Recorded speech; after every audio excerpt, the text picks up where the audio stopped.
Hello बच्चों, let's see this question and here this question से answer in one word या one sentence, यानी कि आपको एक वर्ड में या एक ही सेंटेंस में अपना आंसर करना है।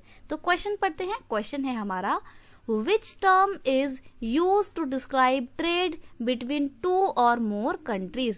दो या दो से ज़्यादा देशों के बीच का जो ट्रेड होता है उसको क्या बोला जाता है, किस टर्म से उसको डिफाइन किया जाता है, ये आपसे इस क्वेश्चन में पूछा है।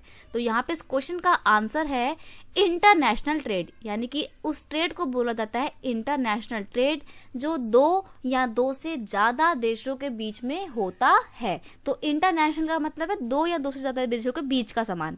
अब जो ट्रेड होता है उसको बोला जाता है इंटरनेशनल ट्रेड, यानी कि जब आप चीज़ों को दो या दो से ज़्यादा देशों के बीच में डिस्ट्रीब्यूट करते हो, एक्सचेंज करते हो, तो उसको बोलते हैं इंटरनेशनल ट्रेड। और अगर हम सिर्फ ट्रेड की बात करें तो ट्रेड का क्या मतलब होता है? The exchange of goods among people, states and country is referred as trade, यानी कि दो देशों के बीच में या दो स्टेट्स के बीच में या अलग अलग लोगों के बीच में जब चीज़ों को एक्सचेंज किया जाता है तो उसको बोला जाता है ट्रेड। और अगर यही ट्रेड एक्टिविटी दो अलग अलग देशों के बीच में होती है तो उसको बोला जाता है इंटरनेशनल ट्रेड। तो यहाँ पे आपका सिंपल सा वन वर्ड में आंसर है international trade. I hope you understand it well. Best of luck.